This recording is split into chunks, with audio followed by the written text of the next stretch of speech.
Thanks for listening to our daily Bible reading lesson. The lesson today is take care of yourself. How many times have you told somebody, take care of yourself? I mean, they're going to work, going out for a drive, going to school, whatever it may be. You tell them, take care of yourself.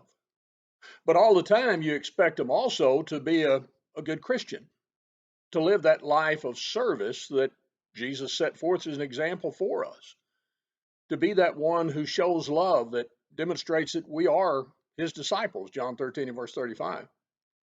You know, you look and that little saying, take care of yourself, is something that's so important that I think sometimes we forget in Christianity that is a mandate. You think about, for example, the Apostle Paul. Who do you think is the most important person that he cared for and nurtured along? Some people might say, well, Timothy, of course. What about Titus? What about, and I mean, you could name any number of disciples. I've heard people over and over say, oh, I wish I could be like the Apostle Paul, who did so much, who saved so many people, who encouraged and exhorted so many people. But whenever you think about who's the most important one, let me read a passage from our reading yesterday. In 1 Corinthians, the 9th chapter, beginning of verse 24, he says, know ye not that they which run in a race run all, but one receiveth the prize?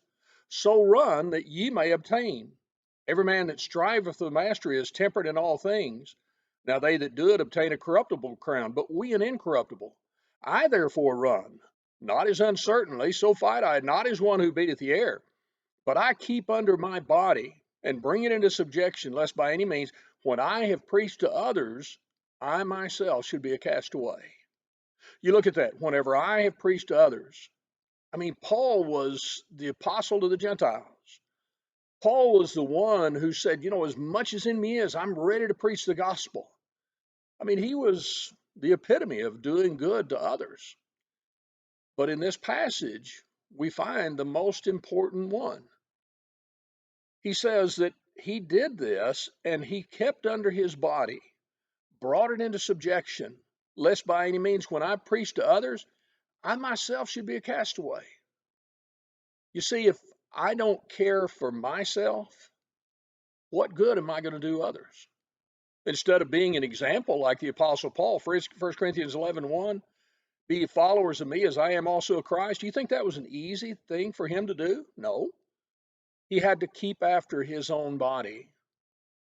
We ourselves, if we're going to be of value to others, if we're going to be that one who other people can mark for an example in service, we also have to be able to be marked as an example of keeping ourselves in the love of God, of keeping ourselves on that narrow way. I pray that we will take care of ourselves, reach out, seek the lost, strive to be an example, but take care of yourself. If you or I become a castaway, then we've lost our value to those around us. I pray that that never happens. Thank you for listening. You have a great day. Take care of yourself. Thank you again for joining us in this Bible study. We remind you, if you'd like to follow along in our daily Bible reading, the link below in the description of this video will give you the PDF so you can read right along with us. If you have any other questions or if you'd like information on a Bible study, contact us with the information provided on the screen before you.